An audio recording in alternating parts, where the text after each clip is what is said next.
You are watching Afromedia, Canada.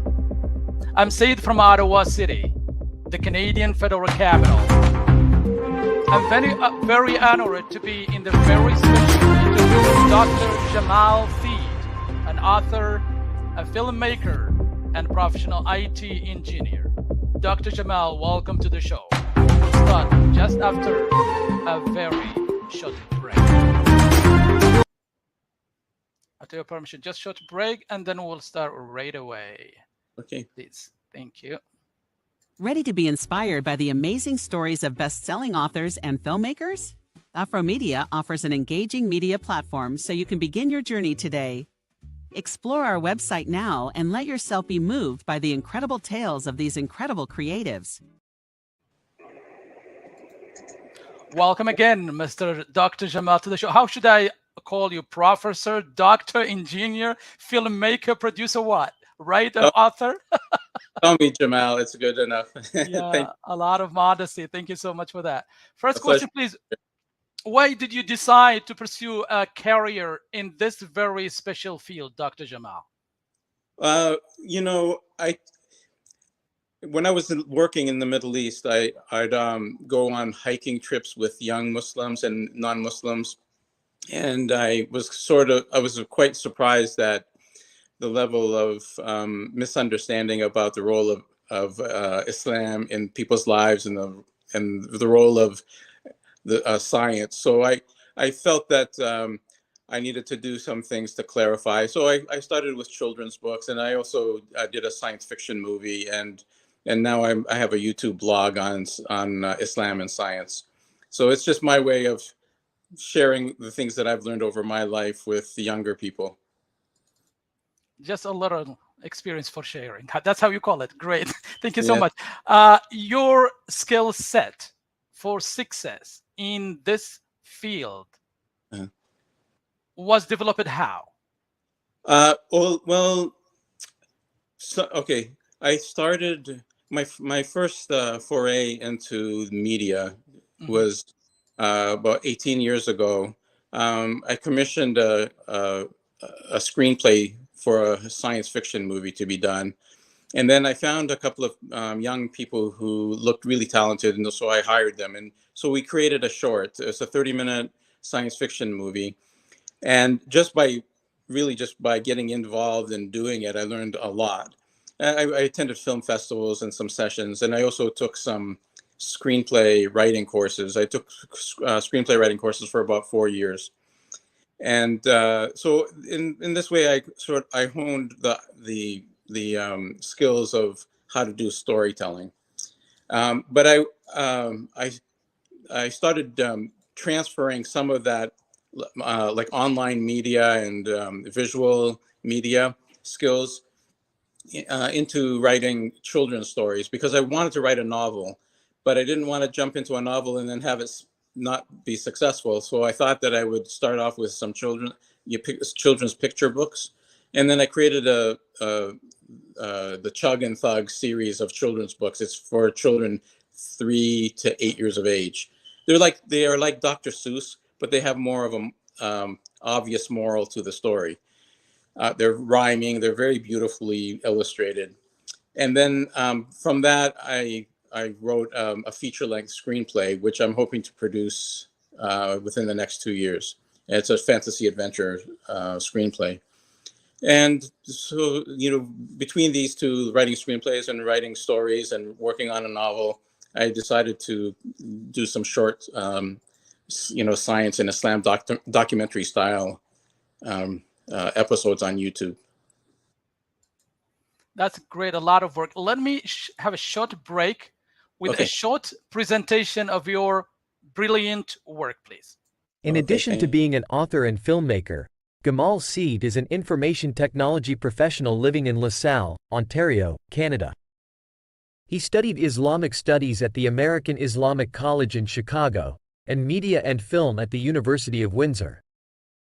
He has a Bachelor of Science degree in Biochemical Engineering and a Master's degree in Business Administration, as well as a Master of Science and a Doctoral degree in Information Science. Seede has a passion for writing and producing value-rich stories. In 1992, he produced the world's first computer-generated Islamic cartoon entitled Kindness to Animals. In 2005, he produced the Islamic world's first high-production value science fiction film entitled Alliance, 30-minute a short film that earned several festival awards. Between 2018 and 2022, he wrote and published a series of highly acclaimed children's picture books entitled Chug and Thug. He is currently writing, adapting an action-adventure novel entitled The Legend of Hal, which is based on a screenplay he wrote by the same name. Seede writes and produces the Dr. G Science Show, a YouTube channel dedicated to reflecting on the intersection of the Quran and the latest scientific understanding. That's a lot of work. Let me ask you, please, congratulations on those great actions you're leading. Please, how have you overcome challenges in your career, especially this very complicated academic, scientific, technical, and religious fields at the same time? Well, that's the nature of life, to have challenges.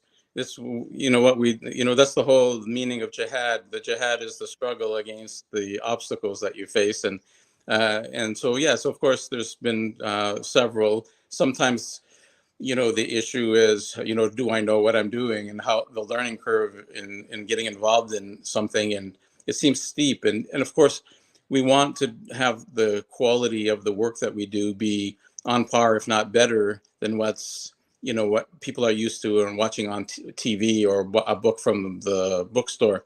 So, but to get there, it takes practice, and it takes a lot of work and a lot of effort, and reading the theory on it. And as I saw one of the slides that you put up, I did take, in order to prepare myself for better quality, video and filmmaking, I enrolled myself in the undergraduate program at the University of Windsor in the communication, media, and film for 1.5 years. I did studies there for 1.5 years just to understand how to be a better filmmaker. So yeah, we have to, part of it is the learning and the experience. And I'm pretty much a one-man shop, so I have to do everything. I don't really rely on anybody else for any type of technical assistance. So you end up having to be as they say, a jack of all trades. But you are the best of all, best in all of them, so, which is very rare. That will lead me to another question. In this technical different field that you are leading and succeeding in, what makes you unique? The one thing is that I did have some formal Islamic studies, training. I studied for 2 years at the American Islamic College. I was just shy of getting a bachelor's degree. Then I had to move on and do something else. So having that background really helped me have clarity in the message that I want to say. So that's one thing. And then, I was a IT manager, like a senior executive for several companies in the past. About 12 of the 35 years of experience that I've had was in the entertainment industry. I worked for Disney for a number of years. I worked for Warner Brothers. And just being in the media sector in Los Angeles, exposed me to some really talented people, and people that I can, that I got to know and I learned from. So I think the experience in the entertainment industry, the Islamic studies background, and I guess more recently the Quran and Islam, the Islam and Science YouTube channels have benefited from I have a biochemical engineering undergraduate degree, so the science behind it is a bit easier for me to kind of digest and understand. So that's helped a lot too when I'm doing those the Science and Islam YouTube series. That's great. We hope that we'll have a chance to translate some of those series into Arabic as well. Do you stay on top of industry trends and technologies?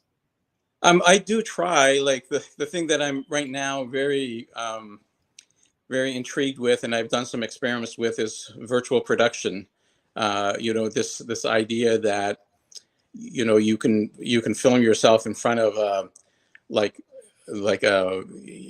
basically a very large computer monitor, and then the camera that's tracking you will the background on the video monitor will actually change as the real camera actually moves. So it makes it look so incredibly realistic. It makes it look like you are actually in a place where you're not. But the nice thing about the virtual production is that the actor or the person being interviewed or whoever's on the screen can actually see the environment and react to it, instead of having to imagine what they would do in post. So yeah, virtual production is the thing that I'm intrigued with right now, and I'm playing a lot with. Great. Would you give advice to someone starting out in this great technical field, the virtual production? There's almost all the tools are freely downloadable software. So if you have a computer, you do need to have a computer with a reasonably good video graphics card. But yes, if you've got a computer, or if you have access to one, you can download the software, and there's a lot of free, tutorials online. You can really learn this, and I think it's a really amazing field. So somebody who put in a lot of effort and learned what they were doing, they would I think easily get picked up to, by some of the virtual production studios out there. So yeah, I think it's a great thing to go into. But I think before I would get into anything technical, if somebody was starting out from zero and didn't know anything about storytelling, I would start with the process of how to do a story. There's some fundamentals in storytelling, because the main idea is that you're telling a story visually, but the underlying story still has to be of good quality. You have to have something to say, and you have to structure it in a way that's going to translate into the visual medium. So I would start, to tell you the truth, before I got into any technology, I would start with understanding how to tell a story. And then again, there's a lot of websites that have free material on how to do that. So it's all start with telling the story first, and then going to the technology to download the most important software that you are going to use for the virtual reality and virtual production. Yes, I think so. That way you're saying something worthwhile. It's not just visual effects. Yeah, complete virtual reality that is semi-reality, or trying to be as real as it could be. Thank you so much for that. And what was the best advice you received ever at your own personal or professional level? Well, you put a lot of work into your projects, and you want it to be perfect, and it's like your baby. So so I guess maybe there are two things that I would say, not just one. The two things are that you have to be able to listen to critique and not take offense when somebody tells you that things can be improved. You just thank them, jot down what they're saying, and then think about it later. And if maybe a few people say the same thing, you should probably listen to them. So the main thing is to not if somebody gives you some critique, don't argue with them. Just thank them, take down what they say, and think about it. At the end, it's your decision whether you want to make changes in the work that you're doing. So that would be the first thing. And then the second thing is you also have to know when to quit. So not very soon. After a century. I don't mean quit the project. I mean, every time you do a project, you want it to be perfect. But if you continue just tinkering, you're never going to actually, publish it. So there comes a time where it's good enough to abandon and then move the project. Yeah. As a therapy by itself. Okay. And this is very important, especially in the Arab culture, that they don't like to be any critique at all. And when you critique anyone, they don't think that you are criticizing the idea for improvement. They take it very personal, at very personal level, and an offense even, and then they think of you as an enemy just because you tell them maybe something very good for them, but they don't want it. I know but I don't think it's just the Arab world. I think it's a human nature Oh, thing. really? You have Yeah, seen it everywhere then. You I- are the international traveler. yes, it's hard to, especially in your first one or two projects. You tie so much of your self-worth into that first, second, third project that it's hard to hear critique, but it's absolutely necessary if you want to improve.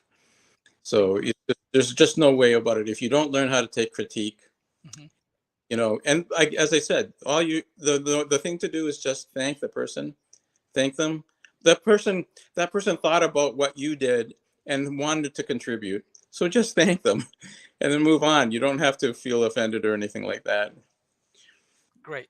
So far, what has been the most important or most rewarding experience of your technical field and career and project so far, at least? Most rewarding. Yep. Um, Experience. the the short film alliance, when we released it, normally when you have a short film, there's a procedure for submitting it to film festivals. You try to get into the best festivals first, and then you go to secondary tier festivals, but I didn't know that. I submitted, and then I just went to the very first festival that accepted me, which was the movie has some Arab and Islamic elements to it. It's a science fiction. It's set in the future, but you see Muslims praying, and the names of some of the characters are Arabic names. So and this film festival took place about a year after 9/11. I'm sorry, no, it was maybe 3 years after 9/11. And the film festival that I went to happened to be in the Bible Belt of the United States. So, Again. so So I was, that's the best advertising. I was really, I didn't know this. I didn't know where I was going. I went to the film festival. It was in Louisville, Kentucky. Mm-hmm. And I got there on Sunday morning, and I had attended the festival for the last 2 days, and every screening was packed with people. But Sunday morning, nobody was in any of the screenings, so they were completely empty. And then my show was going to come up in the afternoon, just in the early afternoon. So I asked the attendants, is anybody going to show up for my movie? Like, there's nobody here. And they said, no, everybody's in church. Mm. They'll be here. If your movie's at 1, everybody will be here. So sure enough, I had a packed audience of church-going Christians, and I've got this video that portrays Islam in a very positive way, and I had no idea how they were going to react. But subhanAllah, at the end of the movie, they gave me a standing ovation, and that was the first standing ovation that I'd seen in the whole film festival. Wow. And the questions that I was getting, they were so interested and so curious and very, encouraging and, congratulating me. And they asked, one of the questions that I will never forget, they asked me, have I taken this film to the Middle East so that people in the Middle East know that a Muslim can make a film like this in America, and that Americans don't hate Muslims. Wow. That I had taken this. At that time, I hadn't taken it yet, but about 3 months later, we got an invitation to the Dubai International Film Festival, and we showed it there. And again, it was really well received. And basically, the Dubai Film Festival used the video clips from our movie to advertise their festival. The video clips from my movie was the way that they advertised the festival itself. And at the end of that, in the question and answer period, I got one question which said, somebody asked, have you shown this movie in America so that they know that Muslims are good and that, we don't hate them? Great. Got the same question from two sides of the planet, both concerned that the other side is not perceiving the other side correctly. Like everybody wanted to know that we were not enemies to each other. Because that was, I think, the most rewarding thing that I Very interesting. And in the opposite, to put it in the different, in the contrary, what has been your most challenging experience?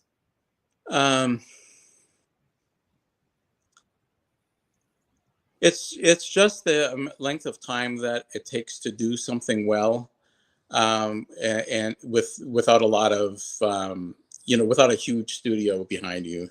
Yeah, that's pretty much it. It just takes a lot of time to do something well. So we do what we do with the resources that we've got, and I thank God every day that I have the resources that I have, because I have some things that perhaps many other people don't have, but I would like to go faster and do produce more content, but this is where we are right now. Thank you. In your technical field with Dr. Gemal, what skills are most important for success?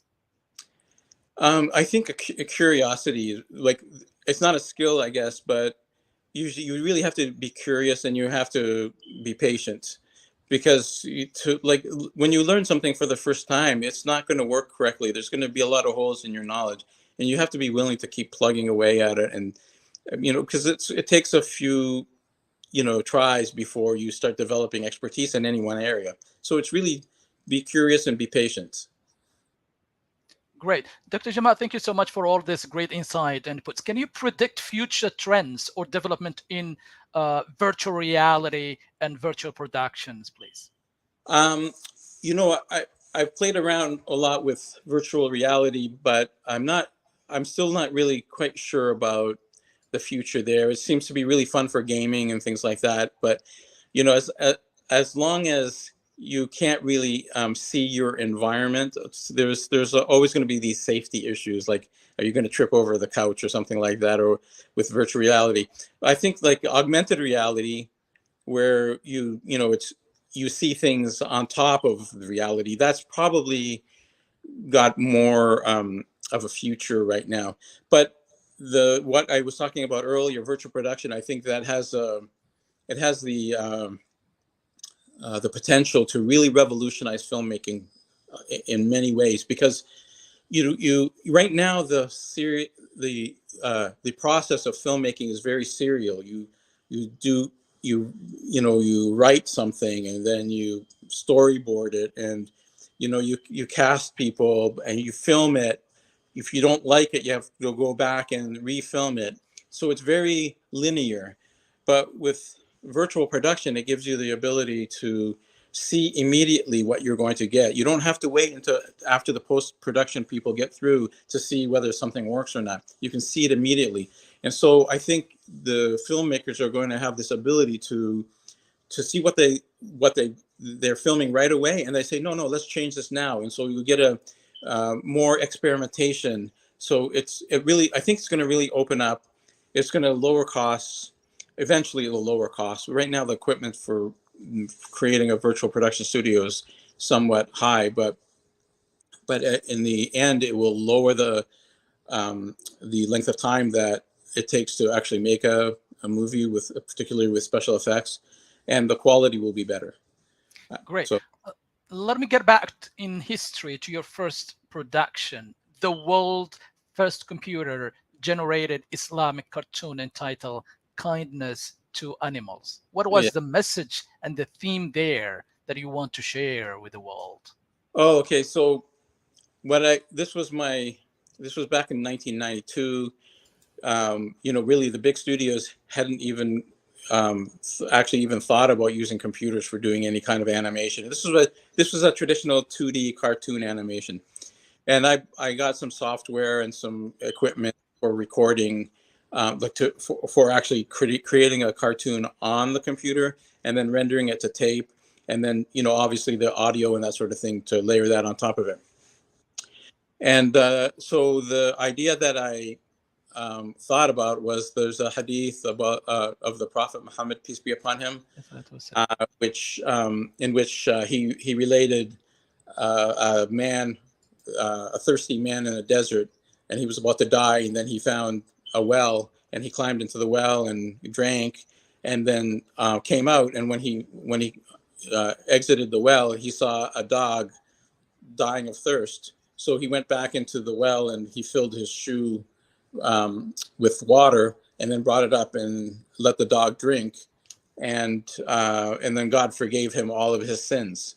So the cartoon that I did was about that hadith. It's framed. It was framed in modern times with a modern boy about to do something cruel to a dog, and his father stops him, and then the father tells him, hey, like this is a hadith of the Prophet. So the child learns a lesson from the hadith. Great. Let me get back you to 2005 when you produced the Islamic world's first high production value science fiction film entitled Aliens. 30 minutes, a short film that earned several festival awards. How long does it take you to produce that 30 minutes? And what was the initial idea that came to your mind that you want to produce this Aliens? And what is the Alliance is communicating to the essence core message of the Alliance, please? Okay, so it took 3.5 years to. Wow, 3.5 years to produce 30 minutes. Yes, if you That's saw, amazing. Know why there's hundreds of people that were involved in making it, and the message was basically that small good deeds can have significant positive consequences. So the main character, in the story, the Earth is being attacked by aliens, and they don't have a way out. And there's a female Muslim scientist wants to go on a very major journey. She wants to have a lot of resources, and she wants to see if she can help save the Earth. And then her mission is scaled back dramatically, and in the process of she ends up actually helping to save the Earth, but even with her small mission. And then inside of this, that story, she learns the story of the aliens, and the aliens also have a similar story where small good deeds transform their whole society. So that's the idea behind that. Great. Okay, let me take you to one of your best work on YouTube. Dr. Gemal, you wrote and you produce the Dr. G Science Show on YouTube channel dedicated to reflecting on the intersection of the Quran and the latest scientific understanding. What was that intersection, and what's the key message there that is complicated and that you want to simplify to the layman everywhere in the world, please? Well, I think one of the things that I found when I was going on those hikes, I mentioned them earlier, like I would go on hikes with in mountains and nature with a lot of young people. And so I would hear sometimes, I don't believe in religion, I believe in science. And so one of the messages that I have in this series is that really the science and religion answer two different questions. Like scientific laws answer the question about what is happening, and scientific theories answer how it's happening. But religion and philosophy answer why it's happening. And so they don't really conflict, because they're actually talking about completely different things. However, the beauty of the Quran is that it often talks about natural things, like the creation of the earth and the creation of the skies, and it talks about these things. So it's nice to take what the Quran is saying and then measure it against what we currently understand in science.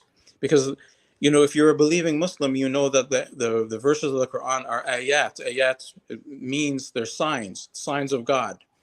But the signs of God are also everywhere in nature. So I don't feel, that there is it's almost like there's no real superiority between one ayah and another ayah. The sign of God in the Quran is not superior to the sign of God in nature. They're both God's creation. They're both there to guide us and bring us closer to God.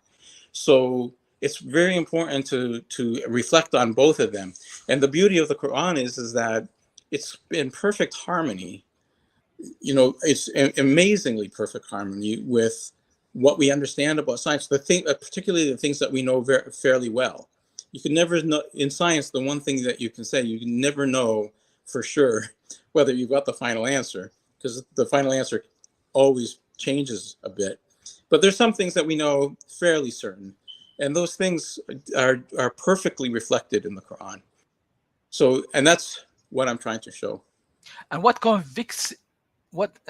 the convictions and the main findings that convince you in this scientific and technical finding to get closer to God and to know this is the right path? It's not just one. It's just when every time you come across something and then you see the most it. concrete example that people can associate with in their daily scientific world, please. Okay, so I can tell you, like, my second video that I did is on Surat al-Alaq.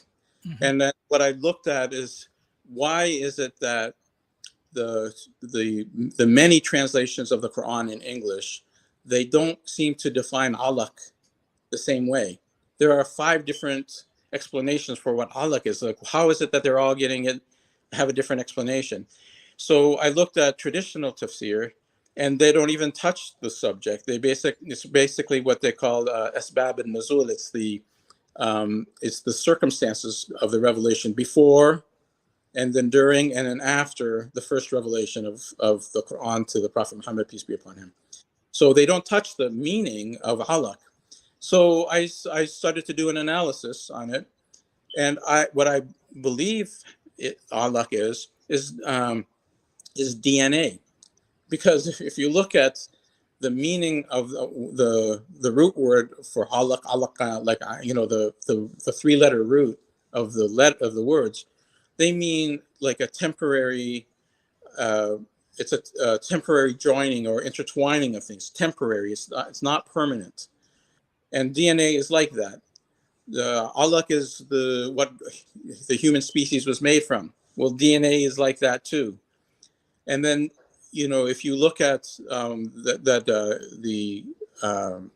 that it's a temporary binding, DNA splits apart and it comes back together again. So it's also a temporary binding, like alaq is. And then finally, we've now, understood, when you look at the context of the Quran, the ayah before and the ayah after, out of the 5 ayat that were revealed at one time, 4 of the 5 ayat talk about reading and knowledge acquisition. Like that we learned from the pen, that, read in the name of your Lord, the reading, understanding for the benefit of mankind, and then instruments of learning. It's all, the 4 ayat are talking about decoding symbols. And what does DNA? It's a code that you need to decode for the benefit of mankind. So it's just, if a person didn't know these first 5 ayat were written 1400 years ago, and they were asked to basically translate and figure out what alaq means, I'm fairly certain that the majority of college students would at least say that it must be DNA, because it's something that's temporary binding. It's the source of human species, and it's something that you decode. And that's what the context of the surah is. So my hypothesis is that another meaning for the word alaq is DNA. Great. Thank you so much. Let me take a question from the screen from Mr. Dami saying, do you have help from people or organization or Islamic organization or American at all? I have some contacts with some really beautiful people at the islamicity.org, and they have distributed my videos. Apart from that, the YouTube videos are posted on their websites, and it helps, alhamdulillah, a tremendous amount to drive traffic to the site. But apart from that, I don't really have any backing. It's basically myself and backed with the organization that I created. Unfortunately, from our professor and sister Zaina Yassin, would advertising for you work or help? Oh yes, I think it would help, and I was planning to do that, but I'm waiting to have more content.